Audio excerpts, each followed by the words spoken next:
اگلا باب قائم کیا ہے بابو تعجیل الافطار، افطار میں جلدی کرنے کا باب، 1957 نمبر حدیث پاک ہے۔ حضرت سہل بن سعد رضی اللہ تعالیٰ عنہ بیان کرتے ہیں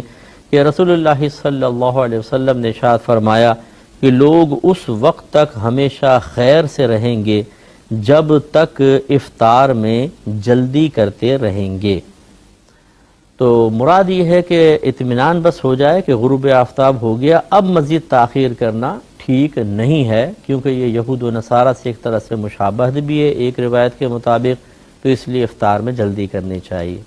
لیکن یہ جلدی نہیں کریں کہ وقت سے پہلے ہی کر لیں، اس لیے اچھی طریقے سے اطمینان درکار ہے۔ تو ہمارے بہت سارے بھائی بہن باہر سے ہمیں سن رہے ہیں، ان کے لیے ہماری گزارش ہے کہ جب آپ اپنے علاقے میں افطار کے معاملے میں علماء کے مابین یا مساجد کے مابین اختلاف محسوس کریں تو احتیاط کا تقاضا یہ ہے کہ جو سب سے آخر میں روزہ کھلوا رہا ہو اس کا قول لیجئے گا یا ان کی بات سن لیجئے گا، یہ سب سے بہتر ہے، کیونکہ پہلے والے میں اگر کوئی جلدی کھلوا رہا ہے تو اس میں یہ احتمال ہو سکتا ہے کہ ہو سکتا ہے وقت سے پہلے ہو یا کیا، لیکن جو بعد میں کر رہا ہے تو وہ بالکل مطمئن ہے کہ دوسرے کم از کم اس پہ تو متفق ہے کہ ہاں اس وقت تک تو بالکل افطار کا ٹائم ہو ہی جائے گا۔ اختلاف کس میں ہے؟ پہلے والے وقت میں، مثلا ایک کہہ رہا ہے کہ 5:40 پہ ہونا چاہیے، دوسرا کہہ رہا ہے کہ نہیں 6 بجے ہونا چاہیے، تو 6 بجے والے میں تو کسی کے اختلاف نہیں، یہ بھی مان رہے ہیں اور دوسرے بھی مان رہے ہیں،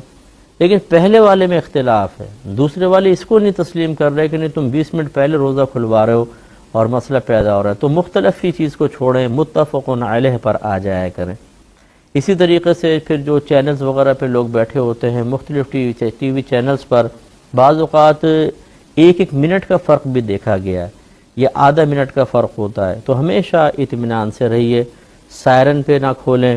مسجدوں کی اذانوں پہ نہ کھولیں جب تک کہ آپ مطمئن نہیں ہو جاتے کہ ہاں اب روزہ افطار ہو گیا ہوگا۔ یعنی جیسے ٹی وی پہ ایک اچھا معیار آپ بنا سکتے ہیں اس کو کہ جو سب سے آخر میں کھلوا رہا ہے اس کے مطابق کھول لیں۔ اس کے علاوہ آپ کے پاس کوئی مستند نمازوں کی اوقات کا کیلنڈر ہونا چاہیے، اس میں آپ دیکھیں غروب آفتاب کیا لکھا ہوا ہے، اس سے احتیاطاً 1 منٹ زیادہ آگے کر کے کھولیں تو انشاءاللہ عز و جل کبھی بھی پریشانی نہیں ہوگی۔ تو بس یہ اطمینان ہو جائے، اس کے بعد تاخیر نہیں کرنی چاہیے، یہ گویا کہ حدیث کا حاصل اور خلاصہ ہے۔ یہ مطلب نہیں ہے کہ ابھی اطمینان بھی نہیں ہوا اور افطار میں جلدی کر ڈالیں۔ اس کا نقصان کیا ہوتا ہے؟ کتنے لوگوں نے ہمیں کہا کہ مفتی صاحب باہر جو تھے بچے کھیل رہے تھے اور کسی نے غروب آفتاب سے چند منٹ پہلے شرارتاً منہ سے سائرن کی آواز نکال دی، گھر میں بیٹھے ہوئے لوگوں نے جو بیچارے بھوک کے ہمارے بے چین تھے انہوں نے کہا روزہ کھل گیا، کھول لیا، بعد میں پتہ چلا کہ روزہ تو بعد میں کھل رہا ہے۔ ایسی بعض اوقات مؤذنین کے مسائل سامنے آئے ہیں کہ انہوں نے وقت دیکھنے میں مسٹیک کر دی اور وقت سے پہلے اذان دے دی اور لوگوں نے اس میں افطار کر لیا۔ اسی طرح ٹی وی چینلز پہ بعض اوقات مسائل ہو سکتے ہیں، تو جب تک اچھی طرح مطمئن نہ ہو جائیں روزہ افطار نہیں کرنا چاہیے۔ تراوی یاد رکھیں کہ 20 رکعت تراوی رمضان کی تمام راتوں میں ہر عاقل بالغ مسلمان مرد و عورت کا ادا کرنا سنت مؤکدہ ہے۔ اس کا مطلب یہ ہوا کہ رمضان کی تمام راتوں میں تراوی پڑھنی ہوگی آخر تک۔ نمبر 2، عاقل بالغ مسلمان مرد و عورت دونوں کو ادا کرنی ہے۔ نمبر 3 سنت موقدہ، اور نمبر 4 20 رکعت تراوی ہے۔ اس میں مزید کلام کرتے ہیں ایک مختصر سے بریک کے بعد کہ تراوی سنت موقدہ ہے، 20 رکعت ہے، رمضان کی تمام راتوں میں پڑھنی ہوگی، ہر عاقل بالغ مسلمان مرد و عورت کے لیے سنت موقدہ ہوتی ہے۔ لہذا اس سے کئی باتوں کا جواب ہو گیا کہ بعض لوگ 5 روزہ تراوی 10 روزہ تراوی آج کل پڑھ لیتے ہیں اور اس کے بعد سمجھتے ہیں تراوی معاف ہو گئی۔ جب انہیں کہیں کہ یہ تراوی پڑھیں، کہتے ہیں ہم نے تو پورا قرآن سن لیا ہے۔ یاد رکھیں کہ جہاں باقاعدہ امام مقرر کر کے جماعت ہو وہاں پر ایک قرآن کا ختم بھی سنت موقدہ ہے، اور 20 رکعت تراوی رمضان کی تمام راتوں میں بھی سنت موقدہ ہے۔ اگر آپ نے 5 دن میں یا 10 روزہ یا 8 روزہ تراوی پڑھ بھی لی ہے تو قرآن سننے کی سنت تو آپ نے پوری کر لی ہے، لیکن جو تراویح 20 رکعت پڑھنی تھی رمضان کی تمام راتوں میں، وہ سنت کون پوری کرے گا؟